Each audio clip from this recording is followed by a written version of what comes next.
ഈ വീഡിയോയിലൂടെ പറയാൻ പോകുന്നത് തലപതിയുടെ സ്പീച്ചിൽ എന്തൊക്കെ കാര്യങ്ങൾ പറഞ്ഞു വന്നു, ലോകേഷ് കനകരാജ് എന്തൊക്കെ പറഞ്ഞു വന്നു, ലിയോ ടുവിന്റെ കാര്യമൊക്കെ പ്രേക്ഷകർ ചോദിച്ചിട്ടുണ്ട്, അതിനെപ്പറ്റിയും ഇതേ മറ്റേ ഹോപ്പ് തന്നെയല്ല അവിടെ പറഞ്ഞ കാര്യങ്ങൾ പറഞ്ഞെന്ന് മാത്രം. പിന്നെ അനിരുദ്ധ തലപതിയെ പറ്റി പറഞ്ഞതും പിന്നെ തലപതിയുടെ കുട്ടി സ്റ്റോറി എന്തായിരുന്നു നോക്കാം. തുടക്കത്തിൽ തന്നെ അയ്യ റാസ സലങ്കള എൻ നെഞ്ചിൽ കൂടി ഇരിക്കുമെന്ന് പറഞ്ഞ് ട്രേഡ് ഡയലോഗും പറഞ്ഞുകൊണ്ട് സ്പീച്ച് ആരംഭിച്ച് എങ്ങനത്തെ എനർജി ആയിട്ടിരിക്കുന്നു എന്ന് മലേഷ്യക്കാരെ ഒന്ന് പൊക്കി പറയുന്നു വിജയ്. പിന്നെ മലേഷ്യയെ പറ്റി പുള്ളിക്കാരനോട് ആരെങ്കിലും പറഞ്ഞ പുള്ളിക്ക് ഉടനെ പല സിനിമകൾ ഓർമ്മ വരുമെന്ന് പറഞ്ഞു. എന്നോട് നൻപൻ അജിത്തോടെ ബില്ല അതും കൂടെ കേട്ടപ്പോൾ അങ്ങ് പിന്നെ അവിടെ ഇളകി മറിയുമായിരുന്നു. അതിന് നീ അവിടെ പോയോടാന്നൊന്നും കമന്റ് ചെയ്യാൻ പറഞ്ഞു. കിട്ടിയ അപ്ഡേറ്റ് വെച്ച് ചെയ്യുന്ന വീഡിയോ ആണ് ഇത്. അത് മാത്രമല്ല എന്റെ കാവരൻ കുരുവിയൊക്കെ ഷൂട്ട് ചെയ്ത സ്ഥലമാണിത്. ഇപ്പൊ എന്നെ ജനനായകന്റെ ഓഡിയോ വെച്ച് വരെ വന്ന് നിൽക്കുന്നു. പിന്നെ തളപതി പറഞ്ഞൊരു കാര്യം നല്ല രീതിക്ക് ഇമോഷണൽ ആക്കിയിട്ടുണ്ട്. പുള്ളി ഇത് പറഞ്ഞു തുടങ്ങുന്നത് തന്നെ എനിക്ക് ഈ കാര്യം പറയണോ വേണ്ടേന്ന് പോലും അറിയത്തില്ല, തെറ്റാണോ അല്ലയെന്ന് പോലും അറിയത്തില്ല എന്നാണ് പുള്ളി പറഞ്ഞു തുടങ്ങുന്നത്. എന്നാലും പറയാം, ഇതെന്റെ അവസാന പടത്തിന്റെ ഓഡിയോ ലഞ്ചാണ്. അത് പറഞ്ഞപ്പോൾ വിജയ് നല്ല ഇമോഷണൽ ആയി, കേട്ടവരെല്ലാം സൈലന്റ് ആയി, നല്ല ഇമോഷണൽ ആയി. പിന്നെ പുള്ളി സ്പീച്ച് കണ്ടിന്യൂ ചെയ്തു. പിന്നെ പുള്ളി പറഞ്ഞൊരു കാര്യം എന്തെന്ന് വെച്ചാൽ സിനിമ ഒരു വലിയ കടലാണെന്നും ആ കടൽക്കരയിൽ ഒരു മൺവീട് പണിയെന്ന് വെച്ചാണ് ഞാൻ വന്നത്, എന്നാൽ നിങ്ങൾ എനിക്ക് വലിയൊരു മാളിക തന്നെ ഒരുക്കി തന്നു. സിനിമയുടെ തുടക്കത്തിൽ ഒരുപാട് നെഗറ്റീവ് നേരിട്ടിട്ടുള്ള ഒരാളാണ് ഞാൻ.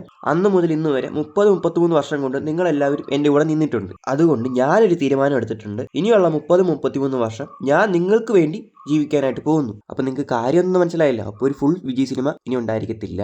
ഇത് കേട്ടപ്പോൾ എനിക്ക് നല്ല വിഷമമായി, നിങ്ങൾക്കും വിഷമമായെന്ന് വിചാരിക്കുന്നു. അതെന്താണെന്ന് താഴെ കമന്റ് ചെയ്തേക്കുക. നിങ്ങൾ എനിക്ക് വേണ്ടി എൻ്റെ സിനിമ കാണാൻ വേണ്ടി തിയേറ്ററിന്റെ വാതിൽക്ക് വന്നു. ഇനി നിങ്ങൾക്ക് വേണ്ടി നിങ്ങളുടെ ആവശ്യങ്ങൾക്ക് വേണ്ടി ഞാൻ നിങ്ങളുടെ വീട്ടുവാതിൽക്കലും വരും. ഇത് കേട്ടിട്ട് കമന്റ് ചെയ്യാൻ വരുന്ന കുറെ നെഗറ്റീവ് ഓളുകൾ കാണും. ഫുള്ള് സിനിമയിൽ നിന്ന് മാറി നിൽക്കുമ്പോൾ നിങ്ങൾക്ക് മനസ്സിലാവും പുള്ളിയുടെ വില. അതൊക്കെ പോട്ടെ, നമുക്ക് നമ്മുടെ അണ്ണന്റെ കുട്ടി സ്റ്റോറിയിലോട്ട് പോകാം. ഒരു ഓട്ടോക്കാരൻ ഒരു പ്രഗ്നന്റ് ആയ ഒരു ലേഡിയെ ഹോസ്പിറ്റലിലോട്ട് കൊണ്ടുവന്നു. അപ്പോൾ അവിടെ നല്ല മഴയായിരുന്നു. ആ പുള്ളിക്കാരുടെ കയ്യിലാണ് കുടയൊന്നുമില്ല. അപ്പോൾ ഓട്ടോക്കാരൻ്റെ കയ്യിലൊരു കുടയുണ്ട്. ആ ഓട്ടോക്കാരൻ പുള്ളിക്കാരത്തേക്ക് ആ കുട കൊടുത്തു. അപ്പോൾ ആ പുള്ളിക്കാരത്തി ഓട്ടോക്കാരനോട് ചോദിച്ചു, നിങ്ങൾ എനിക്ക് അറിയത്ത പോലുമില്ല, ഈ കുട ഞാൻ എങ്ങനെ തിരിച്ചു തരുമെന്ന്. അപ്പോൾ ഓട്ടോക്കാരൻ പറഞ്ഞു, ഇതിനാവശ്യമായിട്ടുള്ള ആരെങ്കിലും വരുമായിരിക്കും, അയാൾക്ക് കൊടുക്കാൻ. അപ്പോൾ പുള്ളിക്കാരത്തി ഹോസ്പിറ്റലിലോട്ട് എത്തി. അപ്പോൾ ഒരാൾ കുട ഇല്ലാത്തതുകൊണ്ട് ഹോസ്പിറ്റലിലോട്ട് കയറി നിൽക്കുക. ആ പുള്ളിക്ക് പുറത്തോട്ട് പോകണം, പക്ഷെ കുട ഇല്ലാത്തതുകൊണ്ട് മഴയായതുകൊണ്ട് പുറത്തു പോകാൻ പറ്റത്തില്ല. അത് കണ്ട് ആ ഗർഭിണി ഉണ്ടല്ലോ, ആ കുട അവിടെ നിന്ന് ആൾക്ക് കൊടുത്തു. എന്നിട്ട് അയാൾ ആ ഗർഭിണിയോട് ചോദിച്ചു, ഈ കുട ഞാൻ എങ്ങനെ നിങ്ങൾക്ക് തിരിച്ചു തരുമെന്ന്. അപ്പോൾ അവർ പറഞ്ഞു, നിങ്ങളെ പോലെ ഇങ്ങനെ കുട ആവശ്യമുള്ള ആരെങ്കിലും കണ്ടാൽ അവർക്ക് കൊടുക്കാം. അപ്പോൾ പുള്ളി എത്തേണ്ട അടുത്ത് പുള്ളി എത്തി. അപ്പോൾ പുള്ളി നോക്കിയപ്പോൾ ഒരു പൂക്കാരിയാണെങ്കിൽ നനഞ്ഞ് പൂ വിൽക്കുന്നു. അത് കണ്ടപ്പോൾ ആ കുട അവർക്ക് കൊടുത്തു. അവരും ഇതേ സെയിം ഡയലോഗ് തന്നെ ചോദിച്ചു, ഞാൻ ഇതെങ്ങനെ നിങ്ങൾക്ക് തിരിച്ചു തരുമെന്ന്. അപ്പോൾ അയാൾ പറഞ്ഞു, നിങ്ങളെ പോലെ കുട ആവശ്യമുള്ള ആരെങ്കിലും കണ്ടാൽ അവർക്ക് കൊടുക്കാം. അപ്പോൾ അവരാണെങ്കിൽ ഒരു വെയിറ്റ് ഷെഡിൽ എത്തി.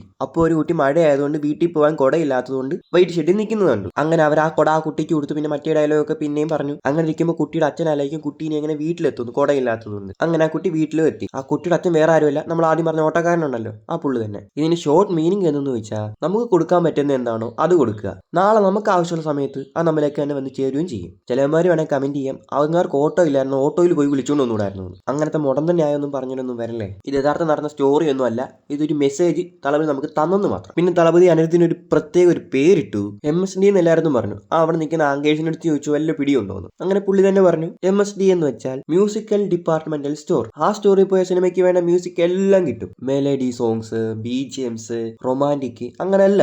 പിന്നെ നായകനും നായകൻ തമ്മിലുള്ള കെമിസ്ട്രിയെക്കാളും തളപതിയും പ്രകാശ് രാജും തമ്മിലുള്ള കെമിസ്ട്രി കൂടുതലും വർക്ക് ആയിട്ടുള്ളതെന്ന് തളപതി പറഞ്ഞു. അത് ഗില്ലി മുതൽ ഇപ്പൊ ജനനായകൻ വരെ എത്തി നിൽക്കുന്നു എന്ന് പറഞ്ഞു. പിന്നെ തളപതി പറഞ്ഞെന്തെന്ന് വെച്ചാൽ, നമ്മുടെ ജീവിതത്തിൽ ഫ്രണ്ട്സ് ഇല്ലെങ്കിലും കുഴപ്പമില്ല, പക്ഷേ ശത്രുക്കൾ എന്തായാലും ഉണ്ടായിരിക്കണം. നമുക്ക് ശത്രുക്കൾ ഉണ്ടെങ്കിൽ മാത്രം നമുക്ക് നമ്മുടെ ബലം, പവർ, സ്ട്രെങ്ത് ഒക്കെ മനസ്സിലാക്കാൻ പറ്റത്തുള്ളൂ. പിന്നെ തളപതി മറ്റേ വെറുത്താണോ ആ പാട്ടൊക്കെ പാടി.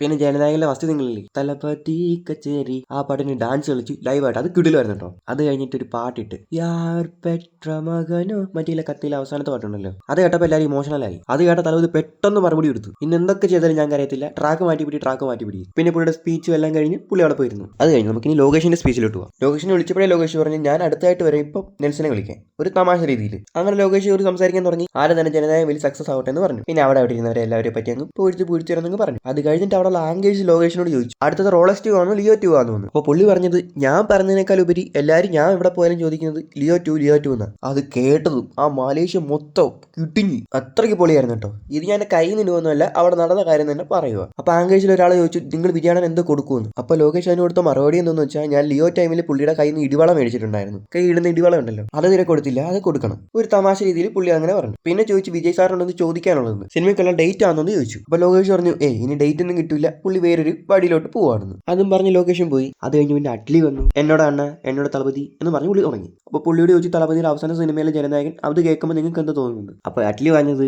ആ വൺ ലാസ്റ്റ് ടൈമാണ് IPS Vijay Kumar, one last ടൈമാണ് തളപതി വെട്രിമാരൻ, വൺ ലാസ്റ്റ് ടൈമാണ് രായപ്പൻ. ഞാൻ വിശ്വസിക്കുന്നത് വൺ ലാസ്റ്റ് ടൈം ജനനായകനും എന്ന് വെച്ചാൽ ഞാൻ വിശ്വസിക്കുന്നത് എണ്ണം തിരിച്ചു വരും തന്നെയാണ്. അതൊക്കെ പറഞ്ഞിട്ട് അഡ്ലിയും പോയി. അങ്ങനെ നെൽസൺ സ്റ്റേജിലോട്ട് കയറി വന്നു. ആ കയറി വരുന്ന ആംഗേഴ്സ് ചോദിച്ചു, എന്നെ സാർ ഏതാச்சும் சொல்ல வரீங்களா. അപ്പോൾ പുള്ളി പറഞ്ഞ മറുപടി എന്തെന്ന് വെച്ചാൽ ഇത് ഓഡിയോ ലോഞ്ചാണോ അതോ വല്ല അർജന്റീന മാച്ചാണോ എന്ന്. അത്രത്തോളം ക്രൗഡായിരുന്നു അവിടെ.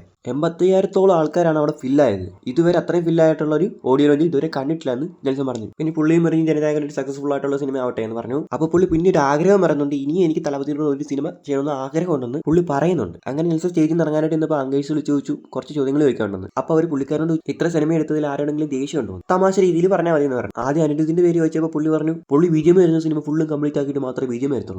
പിന്നെ പൂജ ഹെഗ്ഡെയെ പറ്റി ചോദിച്ചു. അവർ ഭയങ്കര ക്യൂട്ടാണ്, അവരോടൊന്നും ദേഷ്യപ്പെടാൻ പറ്റില്ല, അവർ ഭയങ്കര ക്യൂട്ടാണ് അങ്ങനെയൊക്കെ പറഞ്ഞിട്ട് പുള്ളിക്കാരനും സ്റ്റേജിൽ നിന്ന് പോയി. ഇനി നമുക്ക് അനിരുദ്ധിന്റെ സൈഡിലോട്ട് പോകാം. ഈ ഓഡിയോ ലോഞ്ചിന് രണ്ട് നെടുന്തൂണുകൾ ആരാന്ന് ചോദിച്ചാൽ തലപതി വിജയും അനിരുദ്ധാന്ന് തന്നെ പറഞ്ഞു പറ്റും. പുള്ളി ജനനായകയിലെ പാട്ടായാലും പഴയ സിനിമയിലെ ഹിറ്റ് പാട്ടായാലും പാടി തകർത്ത് എല്ലാവരും രോമാഞ്ചം കുളിപ്പിച്ചു. പിന്നെ കുറച്ച് നേരത്തേക്ക് എല്ലാവരും അനിരുദ്ധിന്റെ കയ്യിലായിരുന്നു, എൻജോയ് ചെയ്യായിരുന്നു എല്ലാവരും. അതെല്ലാം കഴിഞ്ഞ് അനിരുദ്ധിന്റെ സ്പീച്ച് ഉണ്ടായിരുന്നു. അതിനകത്ത് പുള്ളി പറഞ്ഞതെന്ന് വെച്ചാൽ തനിക്ക് 21 വയസ്സുള്ളപ്പോഴാണ് കത്തി എന്ന് പറയുന്ന സിനിമ ചെയ്യുന്നത്. അതിനു മുമ്പ് താൻ രണ്ട് സിനിമകൾ മാത്രമേ ചെയ്തിട്ടുള്ളൂ. അന്ന് 21 വയസ്സുള്ള എനിക്ക് കത്തി എന്ന സിനിമയുടെ മ്യൂസിക് ഡയറക്ടർ ആവാൻ ചാൻസ് തന്ന വിജയ് സാറിന് ഏറ്റവും വലിയ നന്ദി. പുള്ളി കാരണമാണ് ഞാൻ ഇത്രയും വലിയ നിലയിൽ എത്തിയതും. എന്റെ ടേണിംഗ് പോയിന്റ് എന്നെ കത്തിയിൽ നിന്നാണ്. ലവ് യു അണ്ണാന്നൊക്കെ പറഞ്ഞ് പുള്ളി ഇമോഷണൽ ആവുന്നുണ്ട്. പിന്നെ അവസാനം പുള്ളിയും യാർ പെട്ര മകനോ നീ ആ പാട്ടില്ലേ, ആ പാട്ട് പാടി തുടങ്ങുമ്പോൾ തന്നെ അത്രയും നേരം അലച്ചോണ്ടിരുന്ന ആൾക്കാർ സൈലന്റ് ആകുന്നു. അങ്ങനെ എല്ലാവരും ഇമോഷണലായി. നിങ്ങൾക്ക് എന്താ തോന്നുന്നത്, തലപതി ഇനി സിനിമയിലേക്ക് തിരിച്ചു വരുമോ? അതെന്താണെന്ന് താഴെ നിന്ന് കമന്റ് ചെയ്ത് വെച്ചേക്കുക. പിന്നെ അവസാനമായിട്ട് ഒരു കാര്യം കൂടി, വീഡിയോ ഇഷ്ടപ്പെട്ട ലൈക്ക് ചെയ്യുക, ഷെയർ ചെയ്യുക, സബ്സ്ക്രൈബ് ചെയ്യുക, പിന്നെ ഒരു കമന്റും. നല്ല എഫേർട്ട് എടുത്താണ് ഒരു വീഡിയോ ഉണ്ടാക്കുന്നത്. അതുകൊണ്ട് ഈ വീഡിയോ പറ്റി നിങ്ങളുടെ ഒരു കമന്റ് രേഖപ്പെടുത്തുക.